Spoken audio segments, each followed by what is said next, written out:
Next time you step into an elevator, take a look around. You'll almost always find a mirror on one of the walls. At first glance, it seems obvious. Maybe it's just there so people can check their appearance before reaching their floor. But surprisingly, that's not the real reason mirrors were added to elevators. In fact, the real reason has more to do with human psychology than appearance. When elevators first became common in office buildings and hotels, something unexpected happened. People started complaining about them constantly.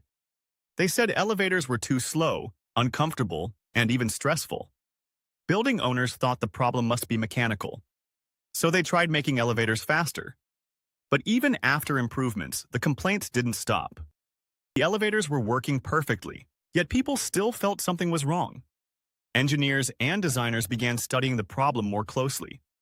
They realized something interesting. The issue wasn't actually the speed of the elevator, it was the experience of waiting inside it.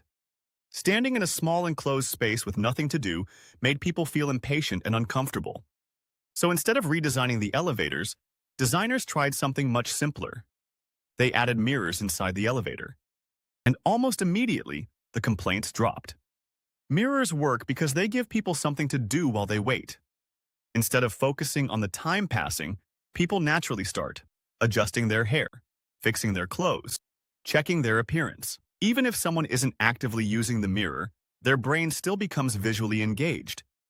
This simple distraction makes the ride feel shorter, even if the elevator speed hasn't changed at all. In psychology, this effect is sometimes called perceived waiting time. When people are distracted, time feels like it passes more quickly.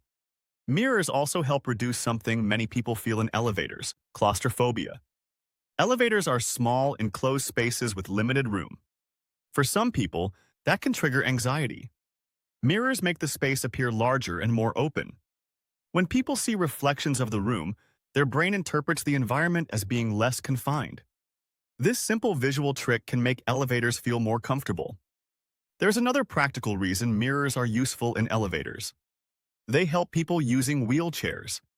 In many elevators, turning around in a tight space can be difficult. Mirrors allow wheelchair users to see behind them as they exit the elevator safely. This makes it easier to navigate the space without needing to turn completely around.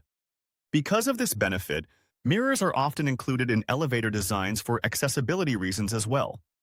What makes this story interesting is how simple the solution was. Instead of rebuilding elevators or installing expensive technology, designers solved the problem with something incredibly basic: a mirror.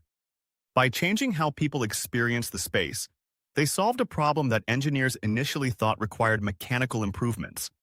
Sometimes the most effective solutions are not about technology or speed. They're about understanding human behavior. So the next time you step into an elevator and see a mirror on the wall, remember that it's not just there for checking your reflection. It's there because someone realized that changing what people see can change how time feels. And that simple idea helped transform the elevator experience for millions of people.